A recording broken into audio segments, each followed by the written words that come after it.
Assalamualaikum. So kita sambung balik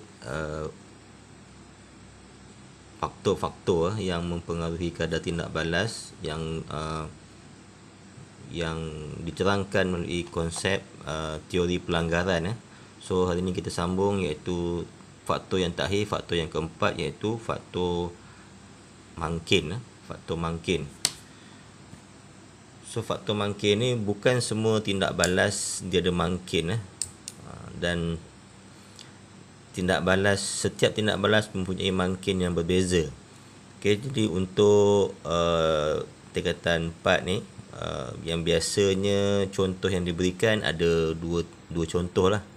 Okey, yang pertama tindak balas yang melibatkan mangkin, persamaan kimia yang melibatkan mangkin. Pertama tindak balas contohnya antara soalan yang akan beri, dia akan bagi contoh tindak balas antara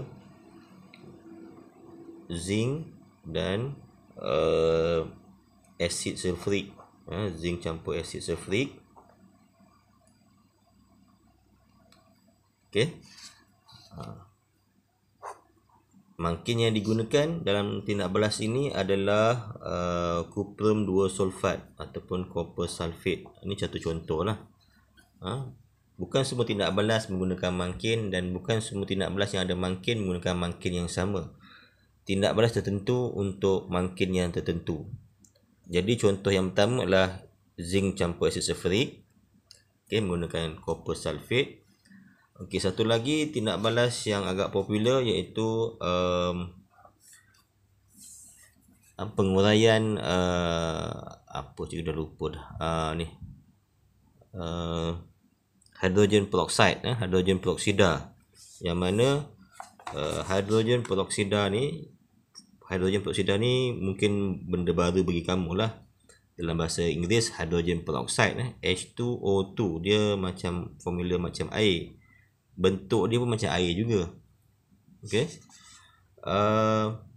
hidrogen peroksida ni kalau kita biarkan di dalam sekitaran udara, dia akan terurai menghasilkan air dan oksigen.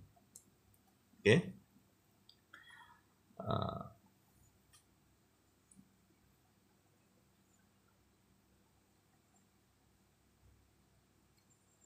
Okey, mungkin kadar penguraian dia dalam keadaan persekitaran ambil masa yang lama, tetapi kalau kita tambahkan mangkin, apa ke nama mangkin, cikgu dah lupa nama mangkin dia. Okey, tambahkan mangkin, dia akan serta-merta terurai ataupun decompose rapidly to form water and oxygen. Okey, same goes to, sama juga berlaku pada zinc acid sulfurik ni. Dia akan menghasilkan tindak balas yang lebih cepat. Okey, jadi contohnya, kamu kena sediakan pen, kertas, catat dalam nota. Kita nak uraikan faktor mangkin pula. Okey, katakan kita ada, ini kita batalkan. Kita ada contoh yang lain. Okey, contoh yang cikgu ambil adalah tindak balas antara zinc campur asid sulfurik. Okey, yang ni tak silap cikgu ni kali manganat kot. Apa ke nama ni, cikgu dah lupa dah. Okey, tak apalah, nanti kita sambung balik. Okey, yang ni kita nak buat contoh soalan. Katakan kita ada dua eksperimen.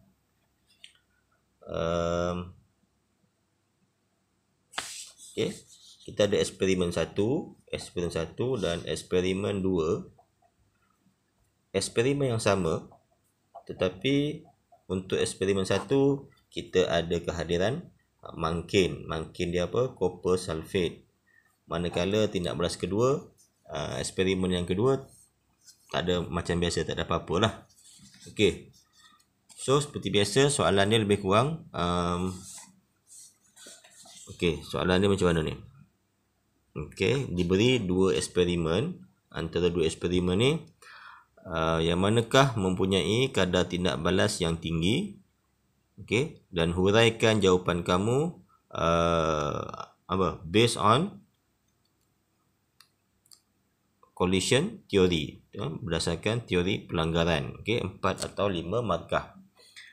Okey, tu soalan dia. Okey, apa kamu nak jawab? Okey, jawapan yang pertama,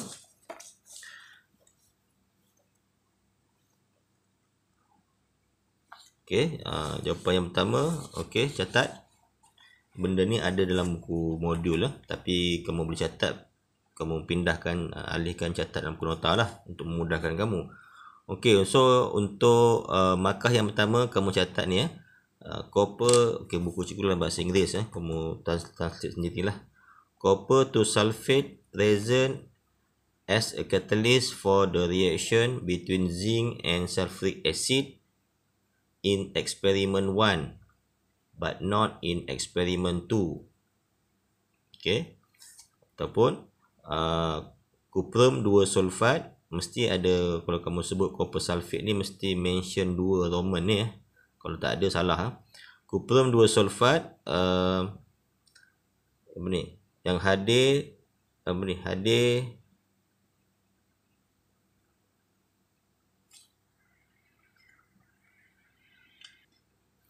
okey, cuprum 2 sulfat bertindak sebagai mangkin di antara tindak balas zinc dan asid sulfurik di dalam eksperimen 1, tetapi tidak, ataupun pada eksperimen 2 tidak ada mangkin. Lebih kuranglah. Okey, itu markah yang pertama. Okey, markah yang kedua, okey, D ni lah. Kita sambung D ni. Jadi bagaimana mangkin ni dia boleh, memanglah dengan kadaran mangkin, kita dah belajar secara teorinya, dengan kadaran mangkin biasanya kadar tindak balas meningkat. Ada juga mangkin yang merencatkan tindak balas, tapi kita tak nak bincang lah yang merencatkan, kita nak bincang yang meningkatkan kadar tindak balas. Jadi bagaimana mangkin ni dia boleh meningkatkan kadar tindak balas? Okey, ini jawapan dia. Okey, yang kedua, bagaimana mangkin tadi boleh meningkatkan kadar tindak balas, iaitu dengan ni, copper to sulfate, and D ni, copper to sulfate lower the activation energy for the reaction between zinc and sulfuric acid in experiment 1. Ni mungkin ramai tak faham lah ni, tak apa, cikgu baca dulu. Cuprum 2 sulfat merendahkan tenaga pengaktifan, okey, benda ni kamu dah pernah dengar, activation energy for the reaction between zinc and sulfuric acid in experiment 1. Okey, tak apa, salin dulu.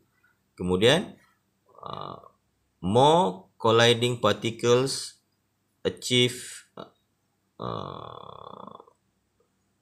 okey, ini yang kedua ni terpulang, nak tambah pun boleh, tak nak sebut tak apa. Okey, tak apa, kita sebut more colliding particles achieve the activation energy, ataupun semakin banyak zarah-zarah yang berlanggar mencapai tenaga pengaktifan. Okey, cikgu nak huraikan dulu yang ni. Bagaimanakah yang dikatakan mangkin ini merendahkan tenaga pengaktifan?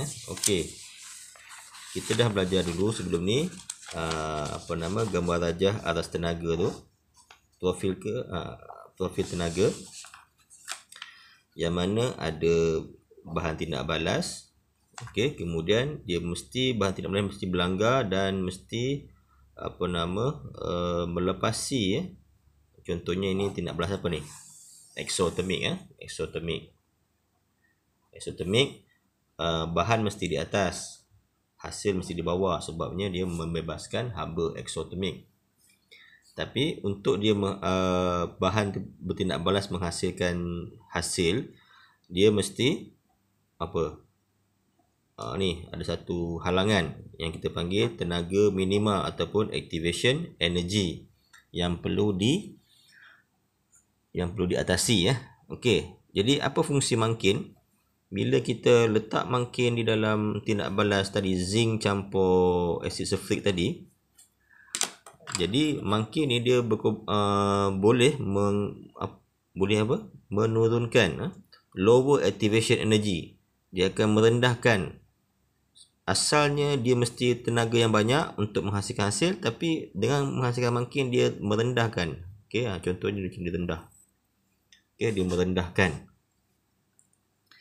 Jadi zarah-zarah yang berlanggar tu tak perlulah ada tenaga yang banyak untuk menghasilkan produk. Hanya berlanggar dengan sedikit sahaja pun, asalkan melebihi daripada tenaga ini, dia mampu menghasilkan hasil. Itulah fungsi makin. Dia apa? Lower the activation energy, atau merendahkan tenaga pengaktifan, menyebabkan banyak zarah-zarah telah mempunyai tenaga pengaktifan. Macam kamulah.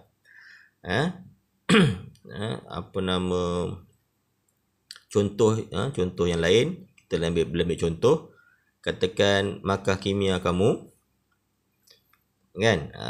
Sekarang ni markah kimia gagal apa? 40 ke bawah gagal, kan? Itu markah kimia kamu, ataupun tenaga pengaktifan minima yang kamu kena ada untuk kamu lulus, kan? Mungkin dalam satu kelas, contohnya 4K, kalau markah lulus 40, mungkin 3-4 orang yang gagal, kan? Tapi apa kata kalau cikgu tiba-tiba naikkan cikgu merendahkan lagi markah untuk lulus. Maksudnya untuk lulus hanya perlu 20 markah. Jadi 3-4 orang yang gagal tadi sebenarnya dia dapat markah 30 lebih. Apa jadi? Semua pelajar lulus. Itulah contohnya. Merendahkan lagi nilai gagal tadi akan menyebabkan ramai pelajar lulus atau semua pelajar lulus. Begitulah fungsi makin tadi. Okey, so markah yang kedua, kamu nyatakan fungsi dia lah, copper to sulfate atau makin tadi lower the activation energy dan menyebabkan more colliding particles achieve activation energy. Okey. Ni 2 poin ni kena catat. Okey,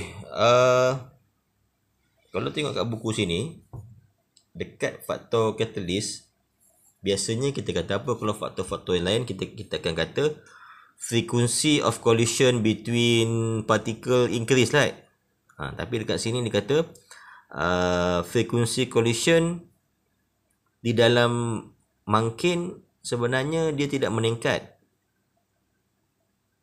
Frekuensi tetap sama. Okey, dia tidak meningkatkan frekuensi pelanggaran. Frekuensi pelanggaran tetap sama. Cuma kelebihan zarah tadi, dia ada tenaga minima yang rendah. Itu sahaja. So, poin yang ketiga ni tak ada. Frekuensi pelanggaran dia tidak meningkat. Dia sama sahaja. Jadi tak ada poin yang di sini. Poin yang ada adalah yang ni. Frekuensi of effective collision ada. Frequency of effective collision ada. Kalau frequency collision biasa tak ada. Okay, so the frequency of effective collision between, dia kena mention zarah ni lah. Inilah yang dikatakan mana nak dapat ni, mesti melalui persamaan ionic equation. Kamu akan dapat ni lah. The frequency of effective collision between hydrogen ion and zinc atoms. Ini sangat kritikal lah. Ini kamu kena mention. Tak mention ni, markah bahagian ni tak dapat. Kosong. Ni tolak satu markah lah. Hydrogen ion and zinc atom in experiment 1 is higher than experiment 2.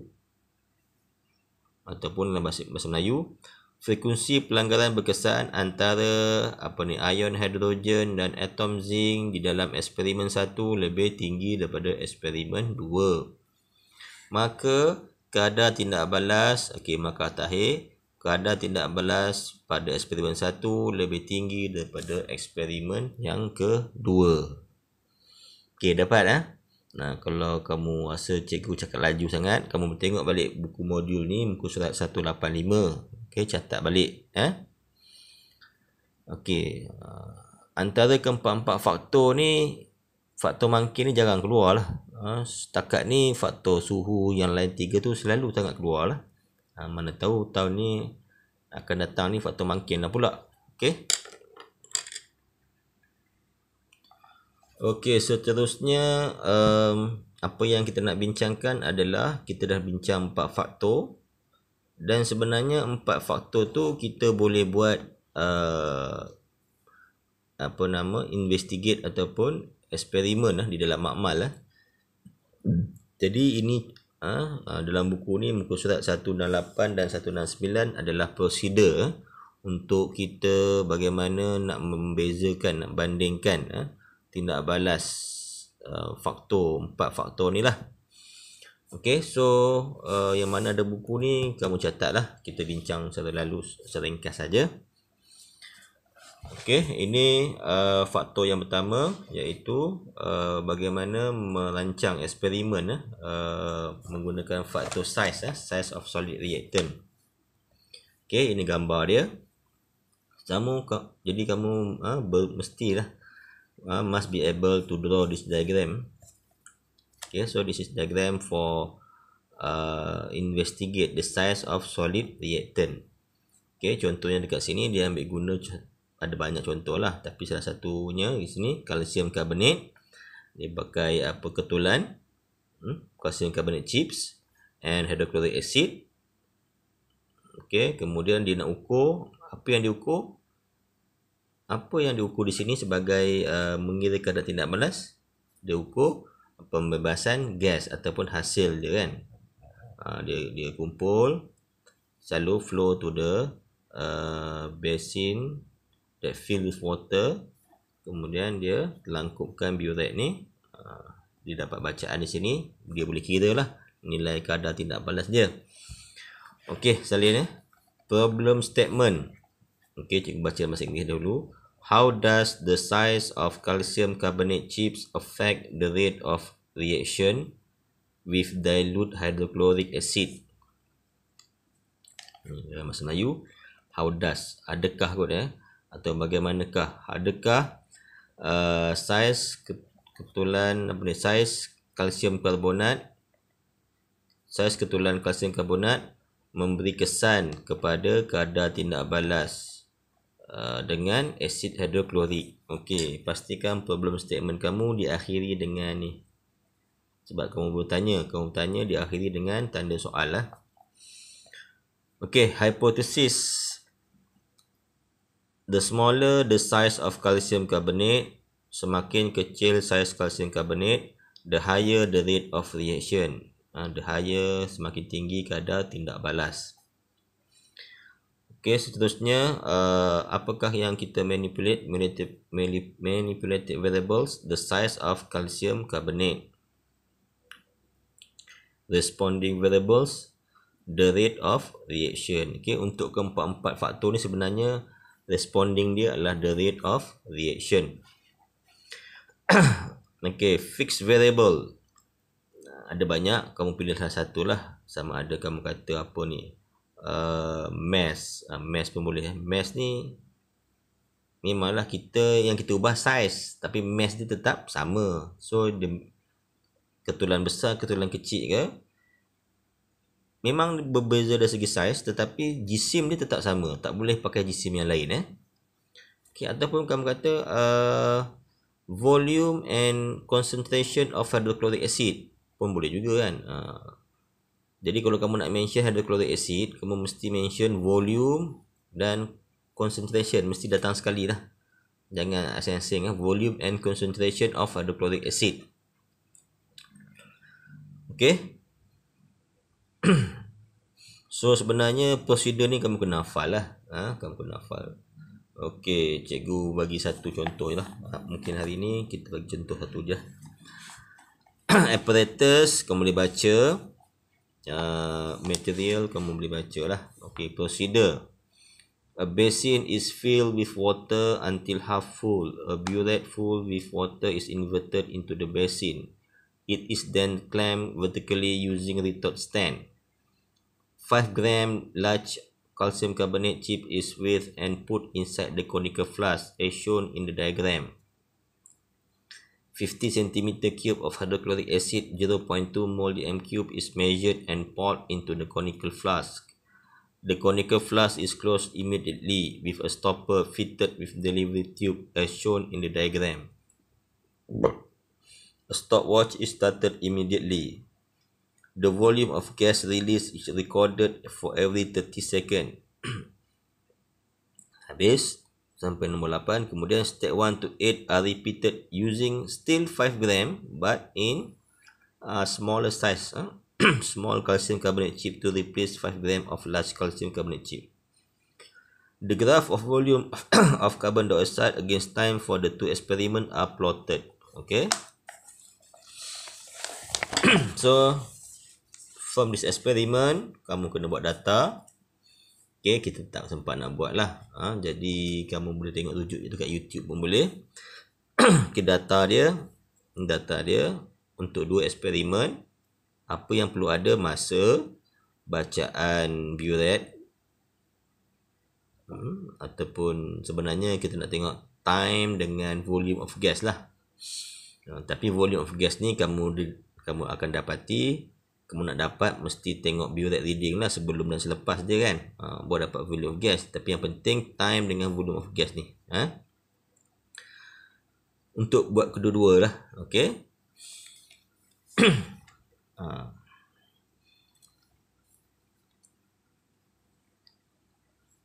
Okay, jadi bagaimanakah agak-agaknya bentuk graf kamu? Bentuk graf untuk eksperimen ni. Okay, satu ketulan besar, satu ketulan kecil. Okay, hasil dapatan kamu untuk eksperimen yang pertama ni, iaitu kamu akan dapat kena buat graf apa suhu, penglebatan apa? Isi padu lah, isi padu gas apa, gas hidrogen ke? Okay, tak kisahlah gas apa. Okay, melawan masa. Pada mula-mula macam mana? Pada masa awal ada gas yang terbebas tak? Ada, tapi sikit kan. Tapi makin lama, semakin masa makin panjang, dia akan makin bertambah lah isi padu gas kan. Ni isi padu gas, masa kat sini. Semakin bertambah masa, makin isi padu gas pun semakin banyak. Tapi lama-lama dia landai balik. Sebab apa landai? Sebab kandungan kepekatan asid ataupun ketulan dah makin sikit kan. Jadi gas isi padu pun makin kurang. Lama-lama dia habis. Sebenarnya dia habis kat sini lah. Dia habis kat sini ya. Ni maksud dia mula landai ni, maksud dia dah habis lah ni. Okey, habis. Katakan ini eksperimen 1. Okey, eksperimen 1 ni kita pakai apa? Ketulan ke? Eksperimen 1 kita guna ketulan. Okey, contoh kita anggaplah ini ketulan ketulan. Okey. Eksperimen 2 kita guna apa? Saiz yang lebih kecil. Agak-agak macam mana? Mestilah eksperimen tu lebih cepat kan? Lebih cepat bermaksud gas yang terbebas tu lebih awal, lebih cepat. Jadi bagaimana bentuk dia? So kamu ada banyak kemungkinan lah. Ada rendah, boleh rendah ke? Tak mungkin kan? Mana boleh, sebabnya dia saiz lebih kecil. Lebih kecil bermaksud gasnya lagi banyak. Tebalnya lagi banyak bermaksud macam ni lah. Okey, ni betul. Adakah sama dengan ni? Tak mungkin sama kan, sebab saiz dia berbeza. Cuma bagaimanakah pengakhiran bentuk graf ni? Dia sebab apa? Dia boleh saja di atas. Okey, ataupun dia separuh macam ni, ataupun dia jumpa balik. Macam mana kita nak tahu pengakhiran dia? Okey. Okey, cikgu cerita yang bahagian awal ni. Okey, bahagian awal ni sama ada dia lebih curam, dia lebih tinggi, dia lebih cepat. Ini berdasarkan 4 faktor tadilah. 4 faktor. Untuk faktor yang pertama kita bincang faktor saiz. Kalau saiz lebih halus, dia akan lebih curam atau lebih tinggi lagi ni. Kalau dia kurang ketulan ke, suhu rendah ke, dia akan lebih landai. Kalau dia ada 4 faktor tu, salah satu faktor dia akan lebih tinggi lagi ya. Okey, cuma di bahagian yang kedua ni, bagaimana kita nak tentukan?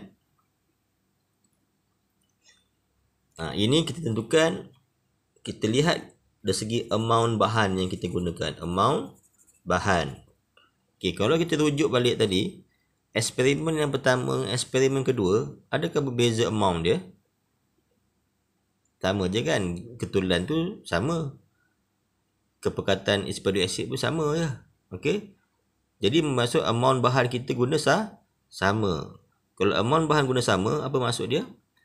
Hasil gas yang terbebas last kali pun mesti sama. Jadi macam mana bentuk dia, dia akan tinggi tetapi dia akan jumpa balik. Dia mesti jumpa balik. Sebab apa? Sebab dia amount bahan dia sama. Maksud hasil gas yang terbebas pun mesti sama. Jadi apa beza dengan ketulan dengan saiz yang kecil? Perbezaan dia adalah dari segi kadar dia. Kalau ketulan, dia macam ni bentuk dia. Kalau saiz halus, dia jadi macam ni. Okay, apa beza dia? Beza dia, kamu tengok, dia lebih cepat. Dan untuk eksperimen yang kedua ni, apa beza dia adalah dia lagi cepat habis. Di sini nampak dia mendatang lebih awal, bermaksud dia habis lebih awal berbanding yang ketulan ni habis dia lebih lambat. Tetapi isi padunya akan berjumpa pada tempat yang sama. Itu beza dia. Okey. So kita berhenti sini dululah faktor yang contoh eksperimen yang boleh kita guna mengkaji untuk faktor saiz. Nanti kita akan tengok faktor-faktor lain pula sebabnya masa dah setengah jam. Mungkin dalam tempoh minggu ni cikgu akan kerap buat video lagi sebabnya kita pun dah nak di hujung habis kelas kan, habis penggal persekolahan. Tetapi silibus kita masih tak habis lagi. So, mungkin cikgu akan kerap InsyaAllah lah, kalau tak ada hal tak ada aral, cikgu akan buat lagi sekerap yang mungkin video. Tapi tengok macam mana, sebab cikgu ada urusan dengan pelajar form 5 dan juga urusan di sekolah. Tengok keadaan macam mana. Kalau tak sempat pun, cuti sekolah ni macam biasa, cikgu akan cuba lengkapkan lagi video-video yang lain. So itu saja, terima kasih.